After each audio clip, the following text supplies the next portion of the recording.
Seorang pria bertubuh tak begitu tinggi dan berwajah tegas di pagi itu terlihat memarkirkan kendaraannya di bumi perkemahan Mayang Magurai, Teluk Bayur, Berau, Kalimantan Timur. Pria itu tergopoh-gopoh menggendong sesuatu yang ia ambil barusan dari bagasi mobilnya. Sebuah bungkusan yang tampaknya terlihat seperti bungkusan tubuh manusia. Ya, tepat di pagi itu seorang pria bersusah payah mendekati kandang buaya untuk membuang sosok yang ia gotong itu ke dalamnya. Harapannya cuma satu. Ia berharap agar tubuh itu bisa menjadi santapan buaya-buaya yang lapar di dalam penangkaran itu. Tak lama kemudian, dilemparlah sosok itu ke dalamnya, dan ia pun pergi berlalu. Di dalam video kali ini, saya mau ajak teman-teman sekalian untuk membahas sebuah kasus penghilangan nyawa yang pernah terjadi di Provinsi Kalimantan Timur, tepatnya di Berau. Kasus ngeri ini menimpa seorang wanita pemandu lagu yang harus berakhir dengan sangat amat menyedihkan. Tubuhnya ditemukan tak bernyawa dan hampir tak berbusana di penangkaran buaya. Jelaslah pelaku melakukan hal tersebut dalam rangka menghilangkan jejak-jejak kejahatannya. Dari informasi yang saya berhasil dapatkan, pelaku terindikasi betul-betul berusaha untuk melakukan aksi jahatnya dengan serapi mungkin. Seenggaknya terdapat 3 usahanya dalam membangun sebuah alibi agar jejak kejahatannya tak terdeteksi. Namun semuanya sia-sia. Lalu apa yang sebetulnya terjadi? Dan bagaimana kisah selengkapnya? Jadi begini. Tanpa berlama-lama, mari kita berkenalan dengan wanita ini. Foto atau gambar yang saya tampilkan ini adalah Francisca Wahyu Retno Panuntun. Wanita yang akrab disapa Vicky ini adalah wanita yang berasal dari Wonogiri, Jawa Timur. Jauh-jauh ia merantau dari kampung halamannya ke Kalimantan Timur. Di Kalimantan Timur, tepatnya di Berau, Vicky bekerja sebagai penjaga kafe yang merangkap juga sebagai pemandu lagu di sebuah pub yang ada di kota Berau. Pekerjaan yang ia lakoni saat itu tentu tidak jauh-jauh dari gemerlapnya dunia malam tentunya. Sepak terjang wanita yang punya tato di bagian dadanya ini sempat terhenti tatkala Vicky berkenalan dengan seorang pria yang ia cintai tentunya. Namanya Eko. Singkatnya, setelah pertemuannya dengan Eko di pub itu, terciptalah benih-benih cinta di antara mereka di tahun 2018. Lalu di bulan Mei tahun 2019, Vicky dan Eko memutuskan untuk menikah. Dikarenakan sudah saling cinta dan saling menerima. Jadi, mau apa lagi? Eko paham betul latar belakang pekerjaan yang ditekuni oleh Vicky saat itu. Eko pun minta Vicky untuk meninggalkan profesinya demi hidup berkeluarga dengannya. Tanpa diduga, Vicky pun setuju. Ia resign dan memulai hidup barunya sebagai seorang istri. Acara pernikahan sederhana dan bahagia itu diadakan di kampung halaman Vicky di Wonogiri. Keduanya berharap semoga itu adalah pernikahan pertama dan terakhir bagi mereka. Singkat cerita, setelah usai dengan acara pernikahannya, keduanya kemudian memutuskan untuk kembali ke Pulau Kalimantan, dikarenakan saat itu Eko bekerja di Berau. Jadi nggak mungkin kan jika mereka saling berjauhan, apalagi pengantin baru yang selalu ingin terus bersama-sama. Sesampainya di Berau, dikarenakan mereka belum punya rumah, maka pilihan untuk mengontrak adalah pilihan yang cocok bagi mereka saat itu. Tak lama setelah membina keluarga yang bahagia, Vicky pun berbadan 2. Kemudian di bulan Desember tahun 2019, lengkaplah sudah kebahagiaan mereka. Buah hati pertama mereka terlahir dengan sehat dan sempurna. Di tengah-tengah bahtera rumah tangga yang mereka arungi saat itu, di mana mereka baru saja diberkahi dengan hadirnya seorang anak yang lucu, muncullah masalah klasik yang selalu hadir di usia-usia muda pernikahan, yaitu masalah ekonomi. Di saat itu penghasilan yang Eko dapatkan dari hasil kerjanya tak cukup untuk penuhi kebutuhan sehari-hari keluarganya. Kesulitan ekonomi pun menjadi masalah yang tak bisa dihindari saat itu. Kemudian dari hal inilah, Vicky minta izin kepada Eko untuk kembali bekerja. Mendengar hal itu, Eko tak langsung mengiyakan atas izin tersebut. Ia masih butuh waktu untuk mempertimbangkannya. Dikarenakan saat itu Vicky berniat untuk kembali kerja dan terjun ke dunia malam yang pernah ia geluti sebelumnya. Menjadi pemandu lagu adalah restu yang ia mintakan kepada suaminya. Singkatnya, setelah kesulitan finansial semakin mereka alami, lalu di bulan April tahun 2020, izin atau restu itu akhirnya diberikan oleh Eko kepada Vicky sang istri. Vicky kembali kemudian menjalani profesinya sebagai pelaku dunia malam. Satu pesan sang suami agar tidak macam-macam dengan orang lain dan selalu ingat bahwasannya ia adalah seorang ibu. Dan dari keputusan Vicky inilah yang kemudian pintu tragedi itu terbuka secara lebar menyambut kedatangan Vicky untuk masuk ke dalamnya. Singkat cerita, setelah Vicky bertemu dengan pekerjaan yang cocok, akhirnya terjunlah Vicky kembali bekerja sebagai freelance pemandu lagu.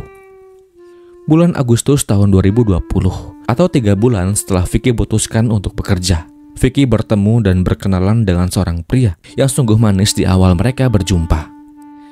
Pria itu namanya Ricky Asari, usianya 34 tahun. Ricky adalah pria beristri dengan 2 orang anak. Keluarganya tinggal di daerah Gunung Panjang, Tanjung Redep, Berau, Kalimantan Timur.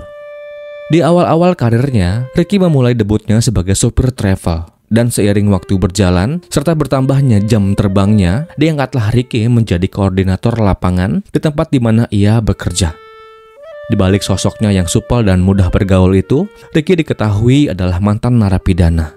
Di tahun 2010 yang lalu, Ricky pernah ditemukan terkapar akibat overdosis narkotika yang ia konsumsi. Pihak kepolisian yang kebetulan saat itu berusaha meringkusnya sempat kewalahan. Dikarenakan Ricky terpaksa harus dibawa ke rumah sakit akibat overdosis. Demikian setelah semua itu berlalu, Ricky kembali hidup dengan normal. Ia bekerja, punya keluarga, hingga ia bertemu dengan Vicky. Di malam itu selepas ia penat bekerja, mampirlah Ricky ke tempat di mana Vicky bekerja. Kesan pertama begitu menggoda. Singkatnya, seusai pertemuan singkat itu, mantaplah mereka untuk saling kenal dan lebih dekat lagi.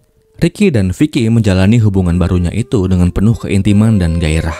Walau secara status, hubungan mereka hanya sebatas teman dekat saja, namun tidak membatasi mereka untuk saling mengenal lebih dalam lagi.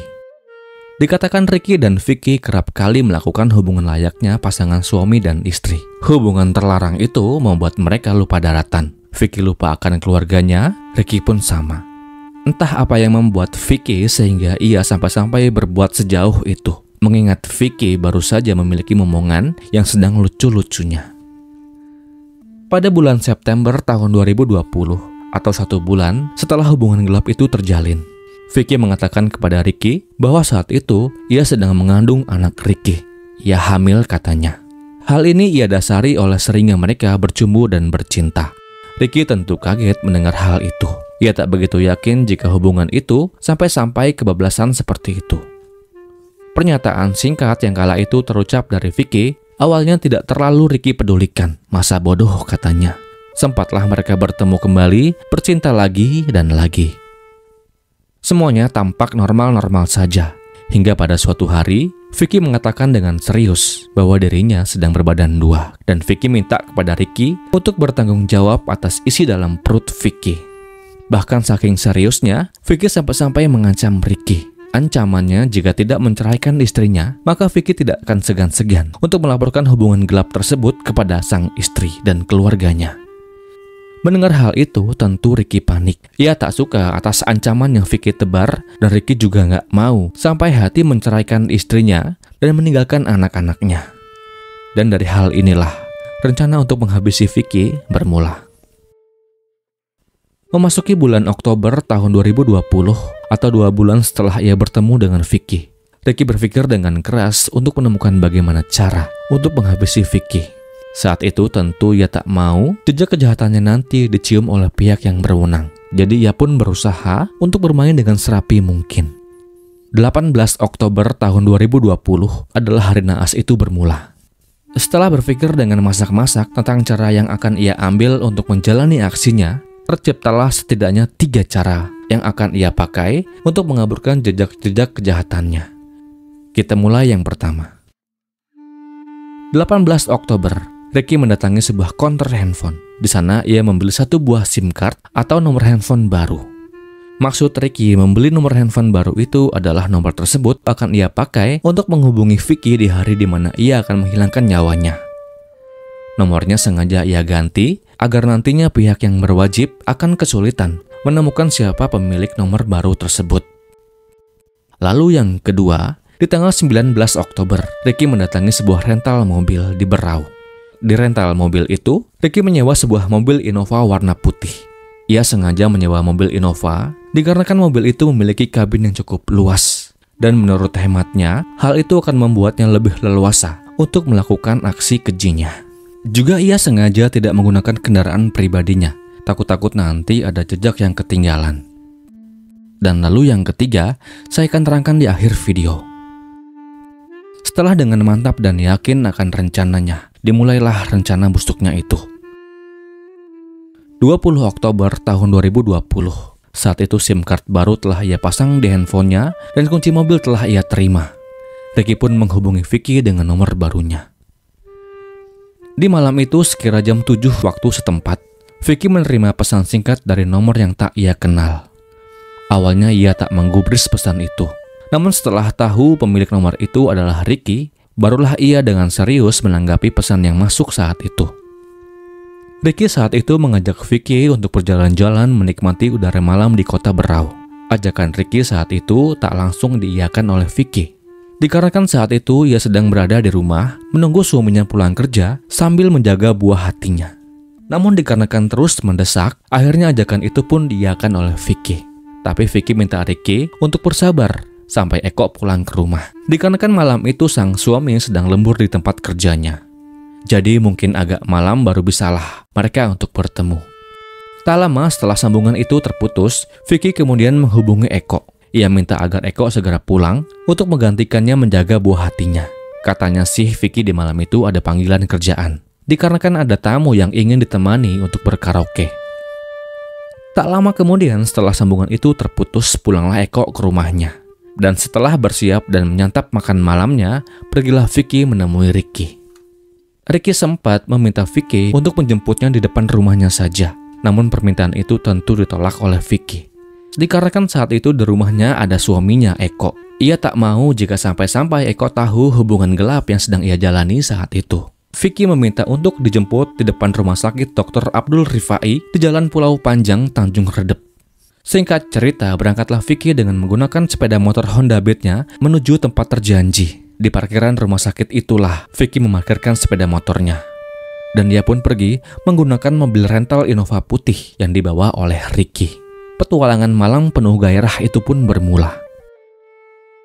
Awalnya Ricky mengajak Vicky berjalan-jalan menuju sekitaran Teluk Bayur.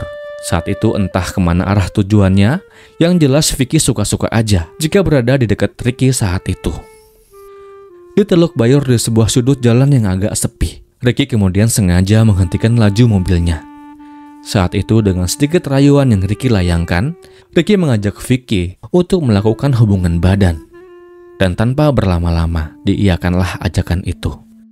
Setelah berbagi kenikmatan, perjalanan pun kembali dilanjutkan. Saat itu Ricky berpikiran ingin segera menyelesaikan misinya dengan menarik leher Vicky dengan tangannya saja. Namun setelah mempertimbangkan cara tersebut yang penuh dengan resiko, maka untuk sementara ia urungkan niatnya. Demikian Ricky setelah melajukan mobilnya di Jalan Durian 3 Tanjung Redep, Ricky kemudian berhenti tepat di depan sebuah warung kelontong. Ricky mengatakan kepada Vicky saat itu, ia ingin membeli sebuah tambang yang akan ia pakai untuk kebutuhan pekerjaannya. Yang padahal Vicky nggak tahu bahwa tambang itu sebetulnya akan ia pakai untuk aksi busuknya. Setelah mendapatkan barang yang Ricky cari, tambang itu kemudian Ricky letakkan di bagian belakang kursi di mana Vicky duduk, tepatnya di kantung kursi. Mobil pun kembali melaju. Saat itu Ricky mengajak Vicky untuk datang ke sebuah kafe yang bernama Cafe Manggala. Di sana mereka sempat berkaraoke sambil memesan minuman keras. Setelah puas berkaraoke dan setelah cukup juga menenggak minuman kerasnya, keduanya kemudian kembali melanjutkan jalan-jalannya. Saat itu jam 11 malam.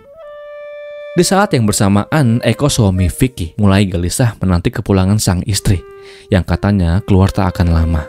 Saat itu kegusaran Eko memuncak. Tatkala si buah hati terus saja menangis yang sepertinya kehausan mencari air susu ibunya.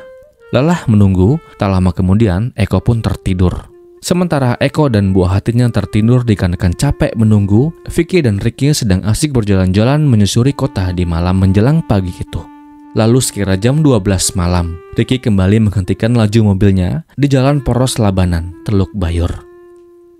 Di tempat itu, tepatnya di depan hutan kota Saitanggap, Ricky kembali minta Vicky untuk melakukan hubungan badan yang kedua kalinya. Tanpa mau berpikir lama-lama, Vicky pun langsung bersedia untuk melayani Ricky yang kedua kalinya di malam itu.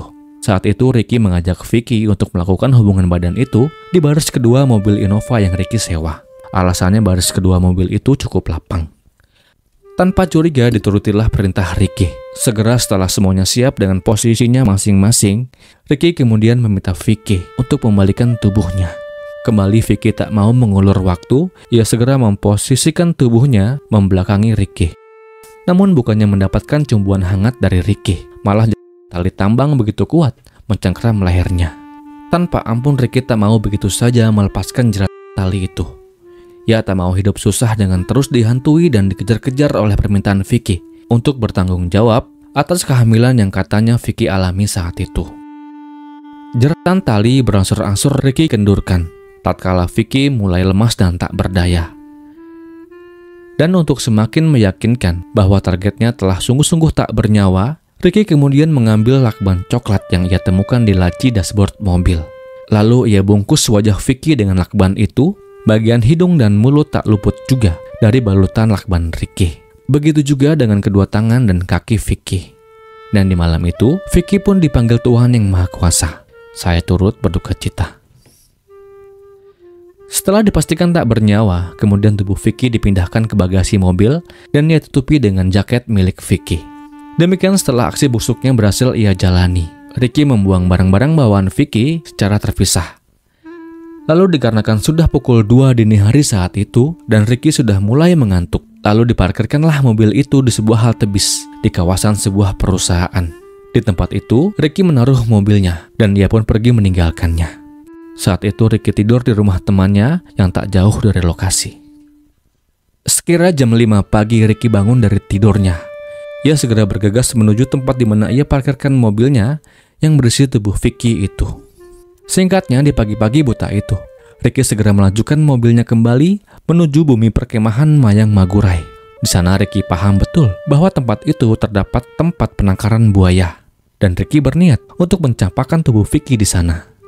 Seperti yang saya katakan di awal video, Ricky berharap semoga jejak kejahatannya hilang bersamaan dengan buaya-buaya yang lapar. Dan pembuangan tubuh Vicky ke kandang buaya itu adalah usahanya yang ketiga, yang Ricky kira semuanya akan berjalan dengan mulus. Lalu bagaimana kasus ini bisa terungkap? Jadi begini. Beberapa usaha yang Ricky lakukan yang Ricky kira semuanya akan bersih dari jejak-jejak kejahatannya, ternyata semuanya di luar dugaan. SIM card baru yang Ricky beli memang berhasil luput dari perhatian pihak polisian.